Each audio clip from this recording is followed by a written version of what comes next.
Do you struggle with what to say in your videos?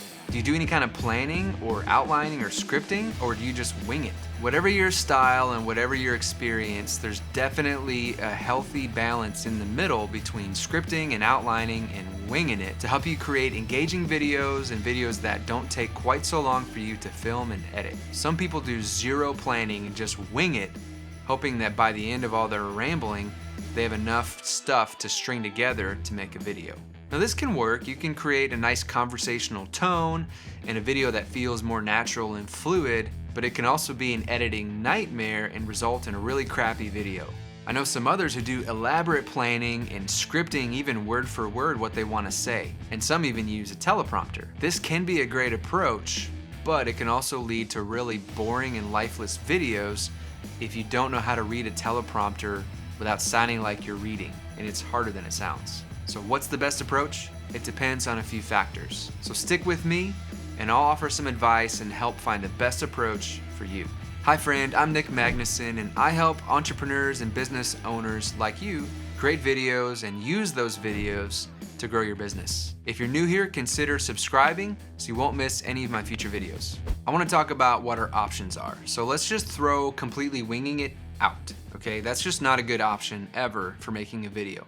At the bare minimum, you should at least create an outline. What I love about outlines is it's pretty fast to outline a video and have a basic skeleton of what you want to talk about in that video. It's definitely the fastest approach and lets you be the most conversational and like winging it of these options. With outlining, you can just put bullet points or little phrases of things that you want to remember or help spark your memory of what you want to talk about in the video. So for the intro, you can drop a couple notes. You can add a few bullets for your main talking points and then maybe some little things you want to remember within that, and then whatever you want to remember for the outro. It's quick, it's easy, and it's flexible. Now on the other end of the spectrum, you can fully script your video. You can sit down and write out word for word exactly what you want to say and then say that on the video.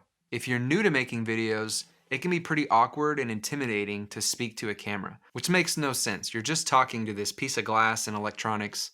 It shouldn't be that hard, but for whatever reason, once that thing goes up, it's like a deer in headlights. You just forget what you want to say. And for some people, even trying to outline their talking points, when it comes time to riff on an idea, they just freeze up and can't remember what they want to say. So if that's you, you might want to consider scripting your videos, at least initially. Over time, you'll develop more skill on camera and it gets easier to speak without having to script everything out. But it can be a great way to get started and get you past that fear of being on camera. Now, some of the downsides of scripting is it takes the longest to make. It can take half a day or even a whole day to get a script sounding right. And the key is to make sure that you read it out loud, because sometimes you write something that sounds good when it's written or read, but when you say it out loud, sounds weird. And this happened to me when I first started writing scripts for clients, where it sounded really good when I wrote it, but when I heard them say it over the teleprompter, it just didn't sound right. So make sure that you're reading it out loud from top to bottom and tweak it until it is solid, because it can take a lot of extra time to film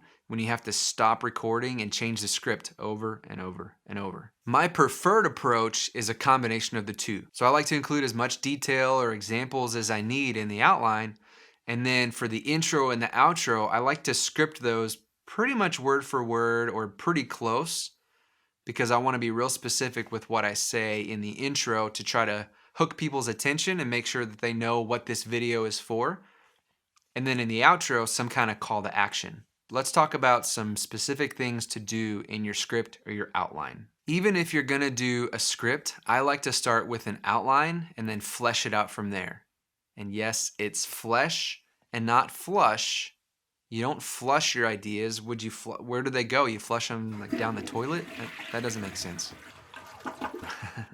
An outline is like a skeleton that you then put flesh on. You flesh it out. See? Bet you learned something today. So make sure that you stamp out ignorance and let people know when they say flush, it's supposed to be flesh. All right? Let's make this world a better place, people. Be the change you want to see in the world. It starts with you. As much as possible, I try to pick 3 main topics that I want to discuss in a video.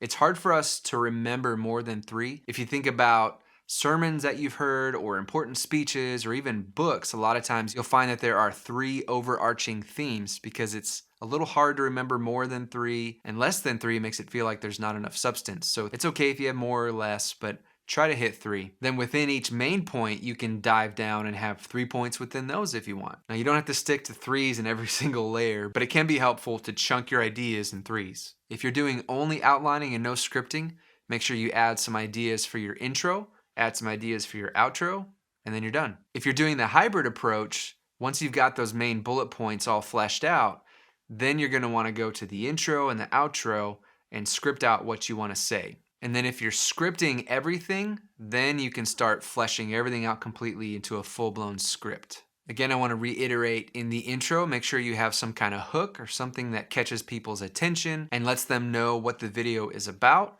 And then in the outro, you wanna have some kind of call to action, whether it's liking your video and subscribing to your channel, or sharing with a friend, or downloading some kind of free resource, or even asking them a question that they can answer in the comments. So one last thing about using scripts, specifically with teleprompters, is make sure you do some tests before you go out and write a full-blown script. Load it up in your software and run through it and make sure that the spacing looks good and that it's easy to read and easy to run. I made a mistake early on of doing a whole bunch of scripts, but when I loaded it into the teleprompter software, I learned that the formatting I did in the script did not look so good in the software. So I had to go back and make a whole bunch of changes to a lot of scripts when I could have done a test and then written all the scripts one time. Ultimately, it's gonna evolve as you evolve, so just try things, don't get hung up on the formatting, and eventually you'll get to a format that you like that works for you. I hope you learned something and that this video was helpful. If it was, please give it a thumbs up and make sure you subscribe to catch all my future videos. If you're new to this and wanna learn how to use video to grow your business and generate leads, I created a blueprint that lays out everything you need to do to start generating leads with video. Go to glacierrockmedia.com/blueprint and get your copy today. That's all I have for this video. I'll see you in the next one. I didn't turn the AC off, man. Rookie mistake. Ugh, hungry. All right, let's try this again. Dang, that was a good intro too. I did like a weird nose thing.